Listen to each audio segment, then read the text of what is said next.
Hello, my name is Navigator, and in today's video I wanted to go over the horrid and haunted history of Eastern Regional Penitentiary.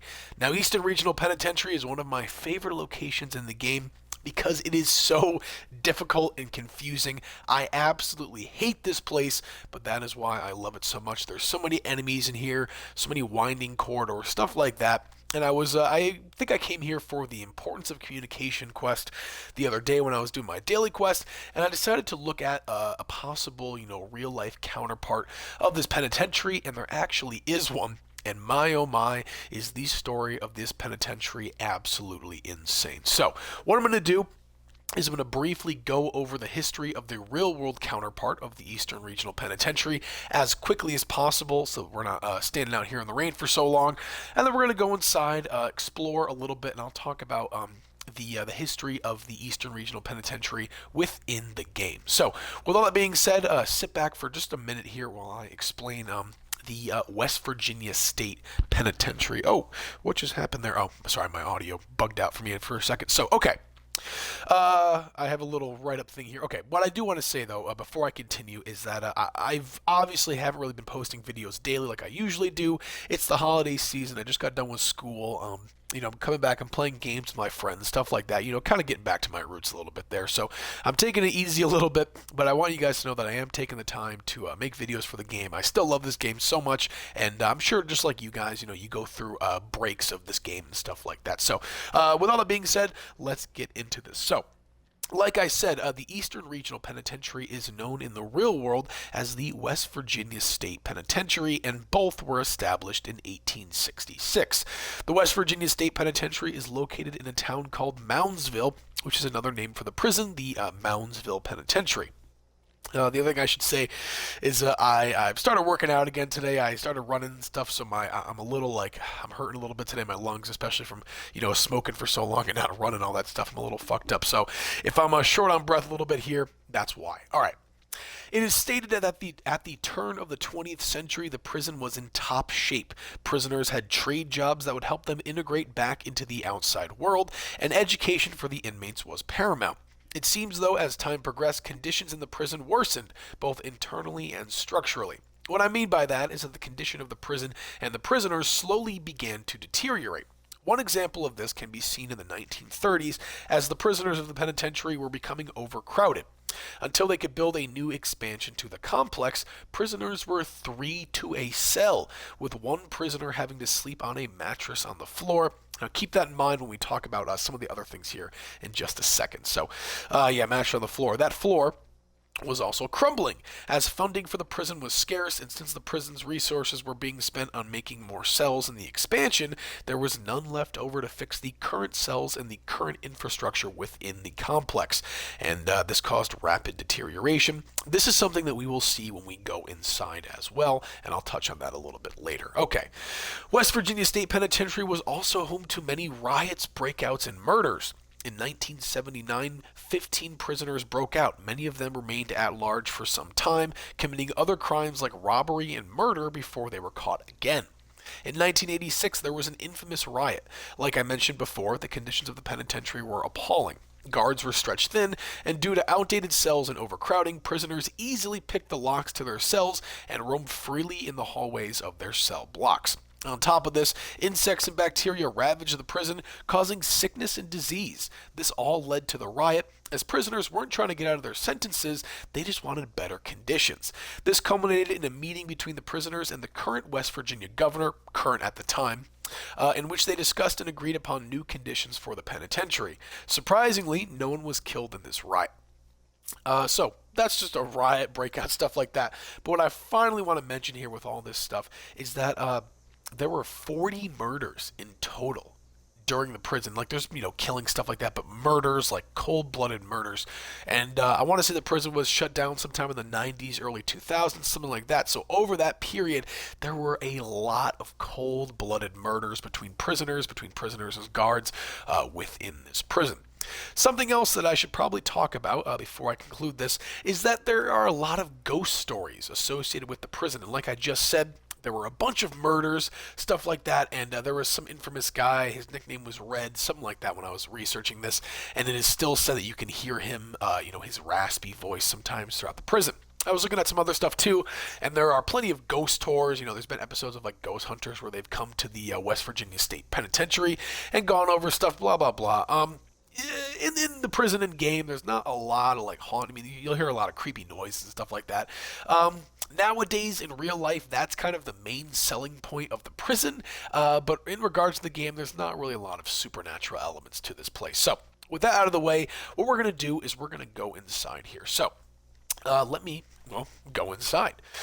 Alright, so this part of the video is going to be a little bit more off script. What I want to just kind of talk about is a little bit of the history of the actual Eastern Regional Penitentiary in the game. So, before all the ghouls start swarming me, I'm going to get this off the rip really, really fast. So, off the top of my head, I know that before the bombs dropped, just like a lot of other enterprises and companies in West Virginia and in the Fallout universe, robots were taking control of, human jobs, whether that be in the factory, whether that be, at a restaurant, or whether that be in a penitentiary. A lot of the guards were replaced by robots. So what I'm going to do, just to kind of save time and effort here, I'm just going to read the background portion of the Eastern Regional Penitentiary article from the Fallout Wiki. Again, this is exactly what I'm trying to say. I'm not just trying to copy them, but I mean, there's already words here.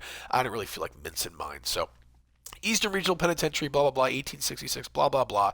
Budget and staff cuts prevented substantial and crucial renovations to the building, leading to a state of major disrepair, with some correction officers raising the possibility of prisoners one day simply pulling the bars from the walls. The solution to this problem was to eliminate the need for walls at all. All prisoners wore explosive collars, no matter the severity of their crimes. From unpaid parking tickets to the most hardened serial criminals permanently sealed in solitary confinement like Mad Dog Malone. Warden Thomas Brennan was an enthusiastic advocate of these new measures and pushed for full automation of guard personnel. He was successful, and for his loyal service, he was designated the sole human overseer of the facility until his retirement plus benefits. Everyone else on the payroll was discharged, leaving the inmates in hands of uncaring robots and perfectly logical mainframe that knew not nuance. Now, I'm not sure what that last thing means, but I'm sure what it means is that the new robot warden, as we know the penitentiary has, was pretty cold and didn't really have a lot of emotion or care for the prisoners here. The last thing I want to talk about, just a little fun fact. Actually, there's two little fun facts I can talk about. In the game, they talk about Cell Block D and how Cell Block D was nominally used for members of criminal organizations, which, in the game, that meant, communists and union organizers, stuff like that. In real life, if you guys know a gentleman by the name of Eugene Debs, now I'm going off of my sophomore year of high school history knowledge. Eugene Debs, he had some kind of involvement in, I believe it's the Clear and Present Danger Act. So what that means, and it's kind of parallels a lot of shit's going on today in the real world. Basically what it means is like you can't post something online, you can't write an article, you can't make a pamphlet that poses ideas that are dangerous. So like if I were to start printing out pamphlets that said go kill everybody you see, I can get arrested for that. That is a breach of free speech. We think that we have free speech and stuff, and this is honestly a pretty good law. The parallel I'm trying to make here is like Kanye. Kanye recently on Twitter was talking about a lot of anti-Semitic stuff, about Jews and everything like that, and he got banned for that. And that, I believe, falls under the Clear and Present Danger Act. I believe that's the law or the act I'm referencing, but basically what it means is like, again, you can't put stuff out there that could radicalize people, ionize people to get them to do things that are dangerous. So, coming full circle back to the penitentiary, Eugene Debs was a communist, something like that. And he wrote this pamphlet that, wasn't talking about genocide or killing people, but at the time with McCarthyism and the Red Scare, communists there was zero tolerance for that. So Eugene Debs was actually imprisoned at the West Virginia State Penitentiary for being a communist. Whatever he was. Honestly, you guys can look him up. I'm probably wrong on that. But whatever he was, his opinions were not matching the government, so they threw him in here. And it's kind of funny to see that the Fallout game says, criminal organizations are unions and communists, which is definitely not a criminal organization. And Eugene Debs got put in prison for something very similar. The other thing I want to talk about, as I'm blowing my nose in real life here, is that Charles Manson actually requested to be here. And if you guys don't know who Charles Manson is, go read a fucking book. So he was born somewhere in West Virginia. I don't care. That guy's a piece of shit. And he he filed an appeal to actually be moved to this penitentiary so he could be closer to home, stuff like that. And the warden or the governor, whoever he reached out to, his response to that was, sure, when hell freezes over. I thought that was kind of funny. So, with the fun facts out of the way and a little bit of information, and so I'm mixing up a little bit here. What I want you guys to know as we go in here, though, is that the prison was run by robots before the bombs dropped and all the prisoners wore prisoner collars. Okay, let's go check this place out. Okay. This is going to be a tough one because there are a lot of ghouls here. I don't even plan on going outside where the super mutants are. I don't care about that at all. I already killed, I want to say most of them. So we should be okay, but if one of them sneaks up behind me and, kind of blows something up, don't be surprised by that. So, something that I talked about in some other video when I was here doing something, I forget, is that it looks like the prisoners remodeled and renovated this whole prison. So, here's an example here. I go up top here, and you see these cells here, which, keep in mind, they're pretty disgusting. I mean, look at the concrete crumbling. You can literally see the rebar in the wall from all the concrete that is chipping off. These walls are just falling apart. And I also want to say that, yeah, it makes sense, 25 years after the bombs dropped that this place is going to look like this. But this place, at least in my opinion, looks a hell of a lot worse than a lot of other locations here in West Virginia. I mean, this place is, literally falling apart as opposed to some other locations. So, okay, I'm rambling too much. Let's go in here. You can see, they got Nuka-Colas in here. They got chairs, they got TV, radio, stuff like that. Like I mentioned before, the inmates were kind of coming out of their cells, they basically ran the place. And what I can infer here is that after the bombs dropped, ooh, is that whiskey? Yes, it is. I love whiskey. Ooh, and there's a prisoner collar here too. Okay. So what I can assume is that after the bombs dropped, the prisoners were like, okay, well, we have two options. Either we go outside, and most likely the police will be messing with us, or we just stay in here and make the best of it. And it seems like they did. I mean, they even got a basketball hoop up here. But as we go around, you'll see that a lot of these rooms look kind of taken over and definitely lived in. So before we continue, I just want to show you guys what a prisoner collar looks like. I'm going to pick this up. See if I can display this. Let's see, let's go to new. Yeah, prisoner collar. So these were what was being put around the necks of all the prisoners. Even if you got caught with an eighth of weed, you were having an explosive bomb strapped around your neck. Definitely not something that makes you want to commit a crime. So there you have it, folks. Keep that in mind. All right, so actually, something else about the prisoner collar is that when you put it on, it beeps. Very, very cool addition to the NCR Ranger helmet or other helmets like that. Just kind of adds to it and closes off the skin part. Well, I'm not even going to continue with that. That's kind of bullshit. Okay. So yeah, just kind of exploring around here. Again, it looks like it's really lived in security. Actually, one of the first stops we're going to make here is going to be at the end of this hallway here. So you can see just the walls are absolutely crumbling apart. Now, I'm not sure if prisoners did this to open it up. But what I can assume is that maybe this is what they meant by, not having walls in the prison. Maybe they just actually broke all the prison walls down. And, I could be wrong. Maybe all of these boxes and chairs and everything were here from before the war because the prison was like, hell, I don't care what these guys do. If I can have an explosive bomb around their neck, they could, they take one misstep, I can kill them, So I don't think that they maybe have been, I don't think the prison would have been too upset for, a couple chairs and maybe a radio, stuff like that, if they had those devices around their necks. So, check this out too. Mattresses on the ground, like I said. Okay, what I want to talk about though is this little terminal over here, and this is going to be the guard terminal. So, we're just going to read this and probably get some information from it. General Pop. Prisoners in Cell Block A are from the general population. Their crimes are bad enough that they don't qualify for minimum security, but not so bad that they get slammed in Block D or solitary. Just follow procedures and you'll do fine. shortage, sorry. As you know, your rounds will now be done alone. The warden's new budget doesn't include the money to have multiple guards patrolling each block. There's a new plan being worked on to deal with the staff shortage and budget problems. That, of course, is going to be the implementation of robot guards. So that's pretty scary. I mean, remember or imagine, you're a prison guard and you're the only one there, protecting the prison. Somebody jumps you, it's over, homie. They got you. They got your ass. All right, let's see though. So yeah, like I said, they would have 2 bunk beds here.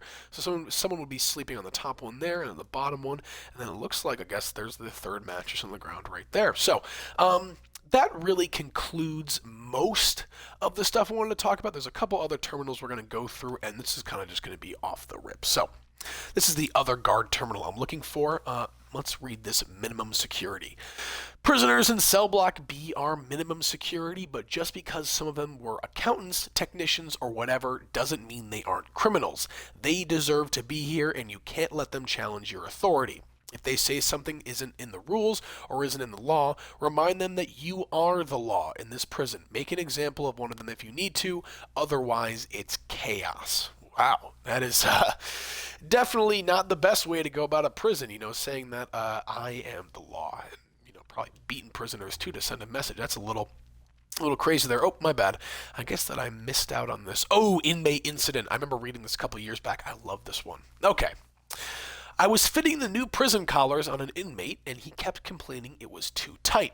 Tries to pull it apart to loosen it up, and boom, his head's spaghetti. Guess that'll teach him not to pay his parking tickets. Oh my God, folks. Do you believe that? Now, I don't know about you guys, but there have been times where I haven't paid my parking tickets, and god damn, I would not want to go to prison and have a bomb collar strapped to my fucking neck. That would be a nightmare. All right, so let's get out of here. Thankfully, we have the penitentiary key. The dining hall, nothing crazy going on in here. Really, the last thing that I want to get to is the warden. I don't really have any specific information regarding that, but I know that he'll probably have a couple things to say to us that might add to our story here a little bit. So, like I said before, this place is most definitely a maze, so it might take me a second to get there, and we might actually have some encounters with some enemies here. So, let's see if I can hack through this terminal. Requires skill 3. There's another way to get around there, I believe, though. Isn't there? Something like that. Let's see. Maybe I can, do something here. I think it's that terminal actually will open the door. So let me do this. I'm going to take my tank killer perk off, and I'm going to add in some, some hacker stuff here. Where is it? Oh no, that's intelligence, my bad. So let me take off first aid. I'll do first aid, master hacker, and that should be able to, or that will let us go into this terminal. Let's see, my luck is pretty high, so I'm wondering if, oh, dang it. Let's see, ranking, likeness 0. Let's try remains, it's kind of different. Likeness 1, wow, alright. Managed? What? Alright, hold up a second. I'm just going to go through. Oh, there we go. Okay. Yeah, perfect. Security door control. All right, let's read this message from the warden, though. This whole prison is getting automated, and your salary is going to be reallocated to pay for another robot guard. You're terminated. Effective immediately. Place all prison property in the safe and lock your work area up. Failure to remove yourself from the premises will result in your arrest. Damn! He was cold as hell about this. And your salary is going to be reallocated to pay for another robot guard. You're terminated. That's cold, man. Oh my gosh. All right, well, let's see if there's any cool stuff that he left over in the safe there. And I will also, wait, close door. What door did that just close? What, the one over here? Oh my gosh. Alright, well I guess that wasn't even the one I was supposed to go to. That's so annoying. Okay, let's check out this safe though. Man, a submachine gun? Yeah, I don't need that. We'll be okay. Alright, let's see if we can navigate our way through here. without having to go through there. I mean, I am the navigator after all, and well, I guess I was wrong about that little entryway. Any other ways to get around here? It looks like this is the place where the new security guards would be kind of held up here or recharged, something like that. So we got that going for us. Is there any way to get around here? Oh, this must have been like the warden's room or something like that. I'm wondering if there's any kind of notes or anything like that in here. Let's see. Oh, what's this terminal? Oh, Warden Brennan's terminal. Let's check this out. Warden mainframe. Warden Brennan, with the installment of the new mainframe, your time at Eastern Regional Penitentiary is coming to an end. You will remain on staff to oversee the transition until your retirement benefits kick in. We really want to thank you for both for your years of dedicated service and for your enthusiasm over the automation program. The future of correctional facilities is within reach, and you've been instrumental in making it possible. There we go. Transcript. D-block recording. Let's see what this says. Xander. So wait, you're telling me everyone's gone? The guards? The cook staff? Everyone? Well, yeah, not Warden Brennan. He's staying behind to keep an eye on us. That's crazy. People are going to kill each other in there. Sure, if they want their heads to blow up. That's what these collars are for, remember? Besides, we've got these stupid robot guards now, so it ain't like we can do whatever the hell we want. I don't know. Almost feels like the state's given up on us, letting us rot. Anything else? Oh. When did they ever care about us? This ain't new. This ain't just a way to keep the prison running and keep us in line. Well, if Griffin and Carlo hadn't tried escaping, maybe we wouldn't be in this mess. Probably not, but they're dead and we're not. Which reminds me, Ozzy is having a meeting tonight in the cafeteria. He claims he knows a guy that's good with electronics, might be able to get in these things off our necks. You in? Hell no. You guys have fun. I plan on keeping this head on my shoulders for the rest of my sentence. Anything else? All right, there we go. So I guess just a little bit of banter between the prison, and yes, I guess this is where Warden Brennan was kind of held up. Oh, is that a holotape right there? Thomas Brennan's announcement. Okay, let's read that in a second. What's this little ammo thing? Oh, syringe ammo. Okay. So, yeah, looks like they kind of had free reign over the prison, aside from Warden Brennan being up here, and I'm wondering if that's him right there. I mean, it must be. It's got to be. Let's see, though. Let's listen to this holotape right here. Thomas Brennan's announcement. Attention, inmates. This is Warden Brennan speaking. This morning, you were fitted with what the guards told you was a prisoner collar. This collar is an explosive device that will detonate if you attempt to leave Eastern Regional. Now, before some of you panic and try to remove the collar, I feel it's important to advise you that doing so will also detonate the device. Please don't think of these collars as a punishment. Think of them as a benefit. You will no longer be under scrutiny by guards, and you will no longer be forced to sit in your tiny cells as punishment for your crimes. If you stay within the confines of this facility, you're free to roam about and do what you please. However, if any of you choose to abuse this newly found freedom, know that I will not hesitate to manually detonate your collar. Provided we understand each other, I am certain that the rest of your sentence at Eastern Regional will pass quietly and comfortably. Your cell doors are now unlocked. Enjoy your new life without bars, inmates.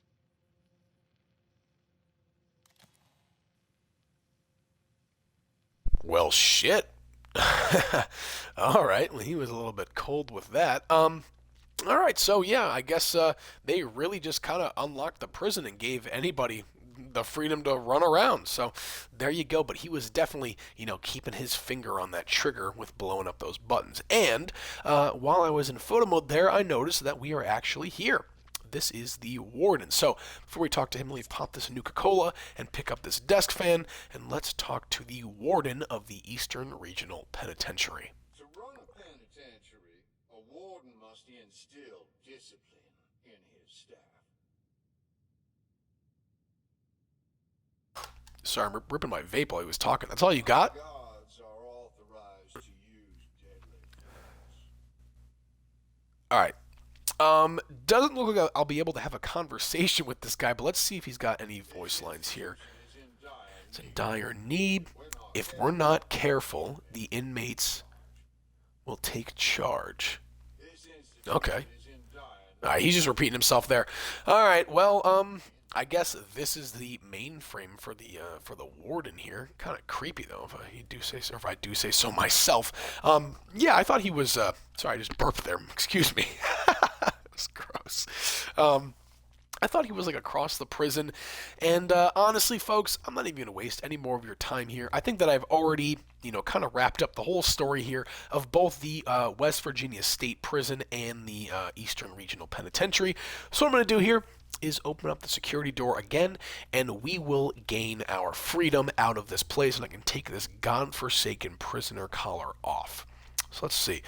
Let's pop back out here, and hopefully there's no more ghouls, and thankfully I didn't have to go to the other side of the prison to meet the warden. That definitely would have been quite the thing, navigating through there, killing all those ghouls. So, oh, hello, miss. How are you? Ow, that hurts a lot. Okay. Well, you're gonna die. Any more of your friends waddling around out here? I guess not. I guess that was the welcoming party for me getting out of jail. Oh, here we go. The whole family's here. Hey, Dad, how are you? Haven't seen you in a couple of years after I got arrested for extortion. I don't know. I forget what I did. I got so many warrants in so many different counties, man. So hard to keep track of. All right, folks. All right. Well, unfortunately, deadass, really? That's what I thought. All right. Let me take this prisoner collar off, and then we can finally get out of this goddamn video. I'm just kidding there, folks. All right, so what did we learn today? Well, we learned that West Virginia, among a lot of things, did not have a lot of money for its one of its biggest prisons, and on top of that, that prison was home to a lot of murders, breakouts, riots, stuff like that.